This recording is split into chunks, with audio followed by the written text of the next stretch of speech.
ಒಮ್ಮೆ ನಮ್ಮ ಕನ್ನಡದ ಪ್ರಮುಖ ಸಾಹಿತಿಗಳಾದಂತಹ ಶ್ರೀ ದೇ ಜವರೇಗೌಡರು ಶ್ರೀ ಸಿದ್ಧಗಂಗಾ ಮಠಕ್ಕೆ ಆಗಮಿಸ್ತಾರೆ.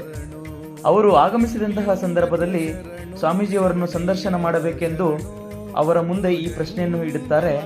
ಆ ಪ್ರಶ್ನೆ ಏನಪ್ಪಾ ಅಂದ್ರೆ, ಸ್ವಾಮೀಜಿ, ಸಿದ್ಧಗಂಗಾ ಕ್ಷೇತ್ರ ಇಷ್ಟೊಂದು ವೈವಿಧ್ಯಮಯವಾಗಿ ಹಾಗೂ ವಿಸ್ತಾರವಾಗಿ ದೀನದಲಿತರಿಗೆ ಹಾಗೂ ಬಡವರಿಗೆ ಆಸರೆಯಾಗಿ ಅಸಂಖ್ಯಾತ ವಿದ್ಯಾರ್ಥಿಗಳಿಗೆ ಅಗತ್ಯ ಆಶ್ರಯವಾಗಿ ಬೆಳೆಯಬೇಕಾದರೆ ಮಠಕ್ಕೆ ಸಾಕಷ್ಟು ಆಸ್ತಿ ಇರಬೇಕು, ಇಲ್ಲವೇ ನಿಮ್ಮಲ್ಲಿ ಮಂತ್ರದಂಡವಿರಬೇಕು, ಇದಕ್ಕೆ ತಾವು ಏನು ಹೇಳಿದಿರಿ ಎಂದು ಕೇಳಿದಾಗ ಪರಮ ಪೂಜ್ಯರು ಹೀಗೆ ಹೇಳ್ತಾರೆ, ಸಿದ್ಧಗಂಗಾ ಮಠಕ್ಕೆ ಭಕ್ತರೇ ಆಸ್ತಿ, ಈಶ್ವರ ಕೃಪೆಯೇ ಅಕ್ಷಯ ಪಾತ್ರೆ, ಸಿದ್ಧಲಿಂಗೇಶ್ವರರೇ ಕ್ಷೇತ್ರಾಧಿಪತಿ, ನಾನು ನಿಮಿತ್ತ ಮಾತ್ರ, ಅವನೊಲಿದರೆ ಕೊರಡು ಕೊನರುತ್ತದೆ, ಬಂಜರು ನೆಲವೂ ಫಲವತ್ತಾಗುತ್ತದೆ, ತಪೋನಿಷ್ಠೆಯಿಂದ ಹಾಗೂ ಕಾಯಕ ಮಾರ್ಗದಿಂದ ದುಡಿದರೆ ಈಶ್ವರ ತಾನಾಗಿಯೇ ಒಲಿಯುತ್ತಾನೆ, ಮನಃಶುದ್ಧವಿಲ್ಲದವಂಗೆ ದ್ರವ್ಯದ ಬಡತನವಲ್ಲದೆ ಚಿತ್ತಶುದ್ಧದಲ್ಲಿ ಕಾಯಕವು ಮಾಡುವಲ್ಲಿ ಸದ್ಭಕ್ತರಿಗೆ ಎತ್ತ ನೋಡಿದಡತ್ತ ಲಕ್ಷ್ಮಿ ತಾನಾಗಿಪ್ಪಳು ಎಂಬ ಆಯ್ದಕ್ಕಿ ಮಾರಯ್ಯನ ಧರ್ಮಪತ್ನಿಯಾದ ಶರಣೆ ಲಕ್ಕಮ್ಮನವರ ಮಾತನ್ನು ತಾವು ಕೇಳಿಲ್ಲವೇ ಎಂದು